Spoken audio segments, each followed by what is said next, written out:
Je m'appelle Étienne, je suis militant interrévolutionnaire et j'ouvre un tour de parole pour tous ceux qui veulent s'exprimer sur la situation et sur nos perspectives. Nous sommes encore ce soir assez nombreux à être rassemblés pour exprimer notre colère face à la montée de l'extrême droite et pour dénoncer les manœuvres de Macron qui peuvent la voir à son arrivée au pouvoir. Oui, c'est Macron qui ouvre grand les portes du pouvoir à l'extrême droite après avoir repris des pans entiers de sa politique et de son discours, notamment contre les travailleurs sans papier et les migrants. Et c'est lui qui a fait flamber le vote pour l'extrême droite. Ce vote, ce qu'il exprime, c'est notamment la haine de Macron et la colère accumulée de 7 ans de sa politique au service des riches, de casse des services publics et d'attaque contre les travailleurs.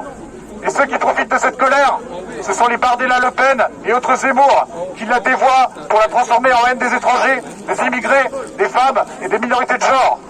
Mais par contre, les intérêts dans cette extrême droite assurent qu'ils seront les fidèles serviteurs. Ce sont ceux des grands capitalistes qui pourront tranquillement continuer à licencier, à massacrer les salaires et les conditions de travail, à bénéficier d'une pluie d'aide publique avec par-dessus une couche nauséabonde de préférence nationale et de racisme débridé. Macron, Bardella, au service du patronat.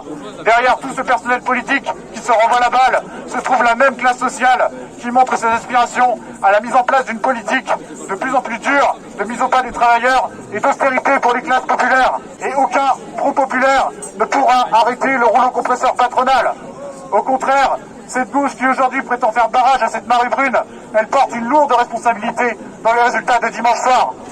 Comment peut-on croire à des partis qui ont été au pouvoir et qui ont continué à mener des politiques antisociales et anti-immigrés? 40% pour l'extrême droite, c'est 40 ans de politique antisociale et raciste, de droite comme de gauche. Quand elle a été au pouvoir, elle a fait les expulsions d'immigrés, mais de gauche. Elle a fait les privatisations, mais de gauche. Elle a fait la répression violente des manifestations, mais de gauche, etc. En fait, elle s'est toujours adaptée à la gestion du capitalisme. Et le Front populaire au pouvoir, demain, il nous fera l'austérité de gauche si c'est la volonté du patronat. Oui, l'extrême droite est aux portes du pouvoir et nous avons raison d'en faire une préoccupation majeure. Mais la seule réponse politique à cette situation, elle ne se trouve pas dans les urnes.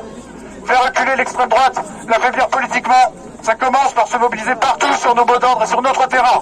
Celui de la rue et des grèves, celui de l'intervention autonome des travailleurs et de la jeunesse.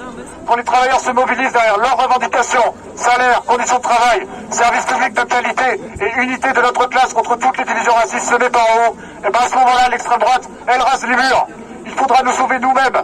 Et pour imposer nos revendications, nous ne pourrons compter que sur nos mobilisations à la base, ici dans la rue et par la grève dans les entreprises, en nous regroupant et en nous organisant collectivement. Macron, Bardella nous font la guerre, à nous d'y répondre par la guerre de classe.